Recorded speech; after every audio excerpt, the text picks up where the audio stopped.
Assalamualaikum warahmatullahi wabarakatuh. Bagaimana kabarnya anak-anakku semuanya? Mudah-mudahan kalian hari ini sehat walafiat dan tetap semangat.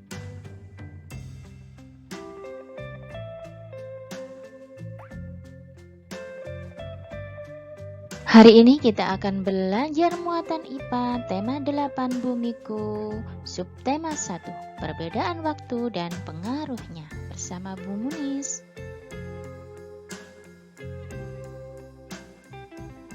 Untuk mengetahui apa saja yang kita pelajari hari ini, kalian simak dulu tujuan pembelajaran kita hari ini. Yang pertama, setelah pembelajaran ini diharapkan siswa mampu menjelaskan rotasi bumi. Yang kedua, siswa dapat menjelaskan akibat dari rotasi bumi.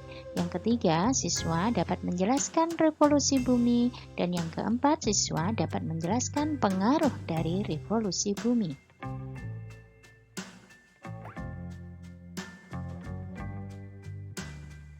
Yuk kita awali dengan rotasi bumi dan akibatnya. Anak-anak, pernahkah kalian berpikir proses terjadinya siang dan malam? Terjadinya siang dan malam merupakan salah satu akibat dari rotasi bumi. Apakah rotasi bumi itu? Rotasi bumi merupakan perputaran bumi pada porosnya. Kalian perhatikan gambar? Ya, bumi berputar mengikuti porosnya ya. Dengan adanya rotasi bumi ini ada beberapa akibat yang ditimbulkannya. Kita simak berikutnya.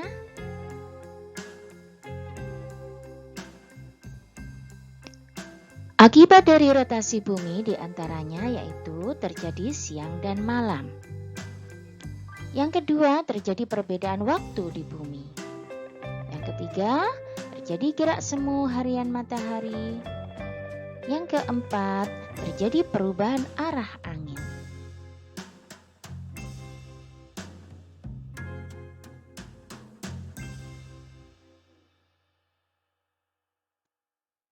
Apakah yang dimaksud dengan gerak semu matahari?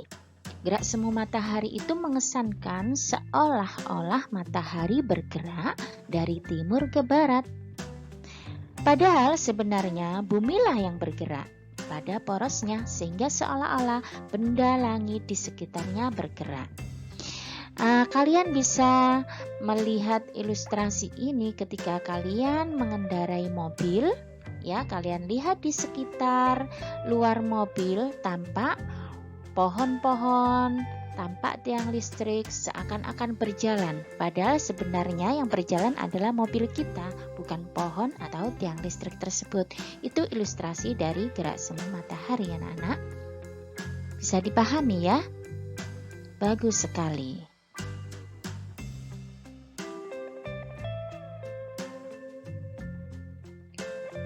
Rotasi bumi dapat kita buktikan dengan mengamati gerak semu matahari. Pada saat pagi hari, kita melihat matahari terbit dari timur, sedangkan pada sore hari matahari terbenam di barat. Gerak semu matahari mengesankan seolah matahari bergerak dari timur ke barat. Sebenarnya bumilah yang bergerak pada porosnya sehingga seolah-olah benda langit di sekitarnya bergerak. Bagian bumi yang menghadap matahari menjadi terang dan kita sebut siang hari.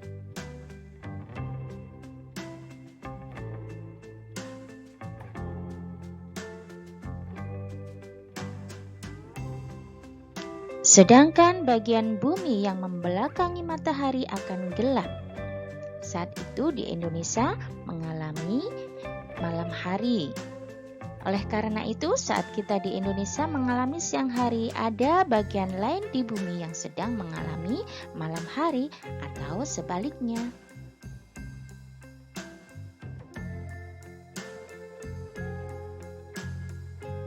Terjadinya rotasi bumi mengalami perbedaan wilayah waktu di bumi. Perbedaan waktu di bumi merupakan salah satu akibat dari rotasi bumi. Setiap satu kali berotasi, bumi berputar 360 derajat. Perputaran 360 derajat tersebut ditempuh dalam waktu sekitar 24 jam. Maka setiap 1 jamnya bumi berputar sejauh 15 derajat.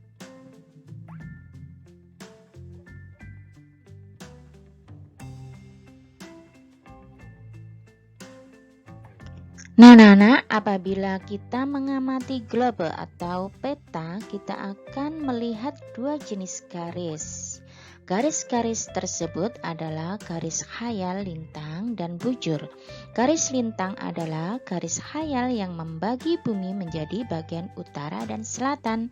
Sedangkan garis bujur adalah garis khayal yang membagi bumi menjadi bagian barat dan bagian timur. Garis bujur berfungsi sebagai pedoman pembagian waktu seluruh dunia.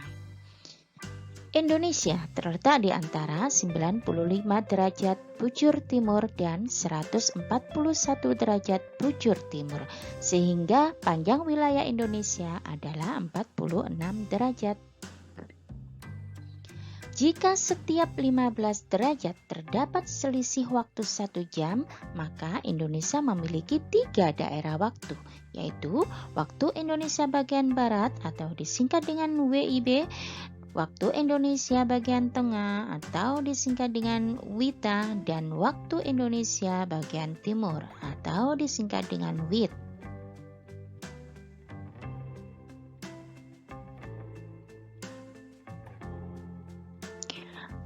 Perhatikan perbedaan wilayah waktu di bumi, khususnya di Indonesia. Perbedaan daerah waktu yang ada di Indonesia mengakibatkan kita perlu menyesuaikan aktivitas kita sesuai dengan waktu daerah tersebut.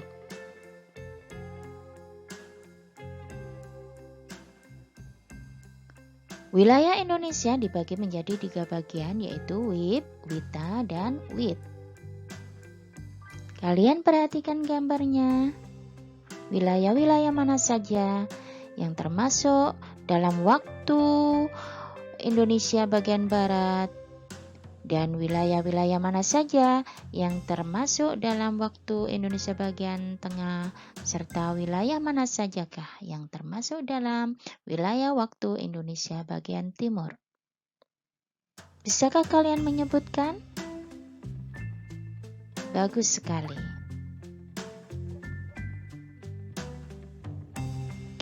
Ada 18 provinsi yang masuk zona waktu Indonesia bagian Barat, yaitu Aceh, Sumatera Utara, Sumatera Barat, Riau, Kepulauan Riau, Jambi, Kepulauan Bangka Belitung, Bengkulu, Sumatera Selatan, Lampung, Banten, Jawa Barat, DKI Jakarta, Jawa Tengah, Yogyakarta, Jawa Timur, Kalimantan Barat, dan Kalimantan Tengah.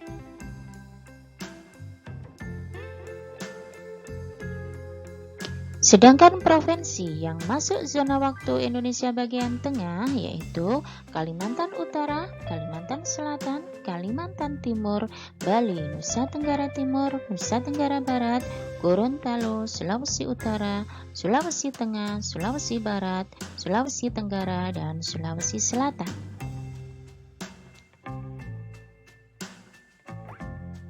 Sementara wilayah Indonesia yang masuk ke zona waktu Indonesia bagian timur meliputi Maluku Utara, Maluku, Papua Barat, dan Papua.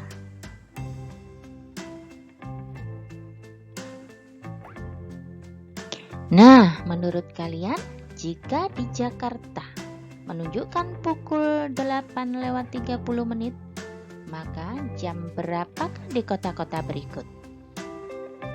Di Semarang menunjukkan pukul berapakah di Semarang?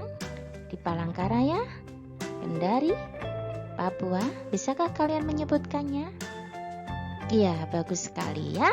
Jawabannya, kalau di Semarang menunjukkan waktu jam 8:30. Masih tetap ya, karena Semarang masih di wilayah zona wilayah waktu Indonesia bagian Barat. Bagaimana dengan di Palangkaraya? Ya, di Palangkaraya masih di zona wilayah Indonesia bagian Barat. yaitu masih tetap menunjukkan pukul 8:30. Bagaimana dengan di Kendari? Ya, pastinya di Kendari berbeda lagi ya, yaitu bertambah 1 jam.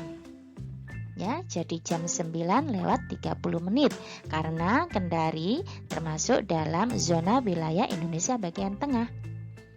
Sedangkan di Papua termasuk dalam zona wilayah Indonesia bagian timur, sehingga waktu di sana menunjukkan pukul 10:30. Bisakah kalian memahaminya? Bagus sekali.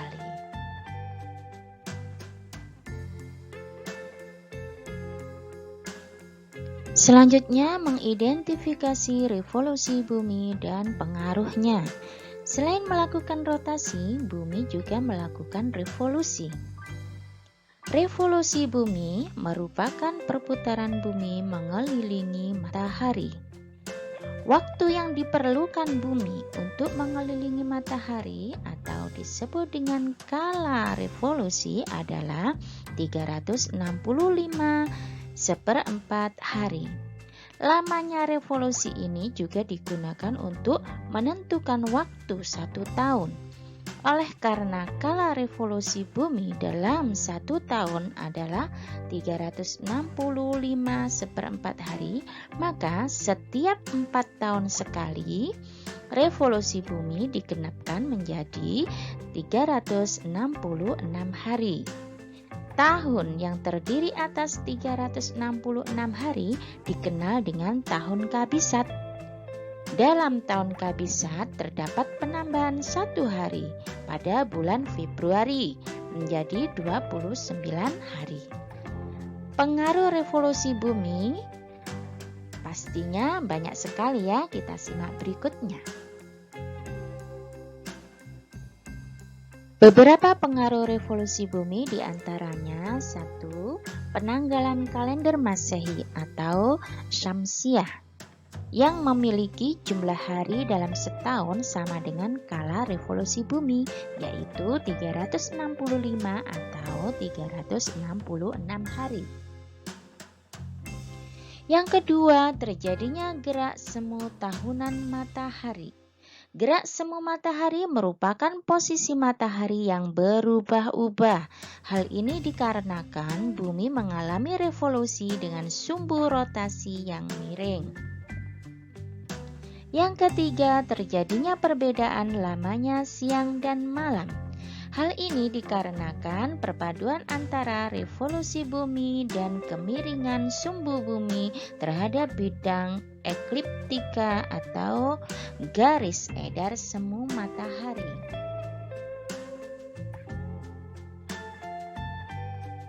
Yang keempat yaitu perbedaan 4 musim di negara-negara yang terletak pada wilayah subtropis bumi.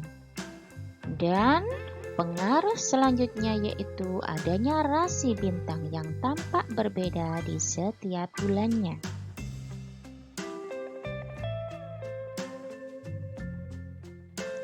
Nah, anak, jadi gerak semu matahari itu merupakan posisi matahari yang berubah-ubah. Hal ini dikarenakan bumi mengalami revolusi dengan sumbu rotasi yang miring. Gerak semu tahunan matahari karena pengaruh revolusi bumi. Demikian yang bisa Ibu jelaskan tentang rotasi bumi dan revolusi bumi.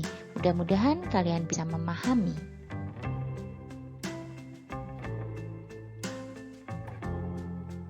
Selanjutnya, kalian kerjakan tugas berikut ini. Buatlah catatan tentang informasi penting yang kalian peroleh dari pembelajaran tersebut.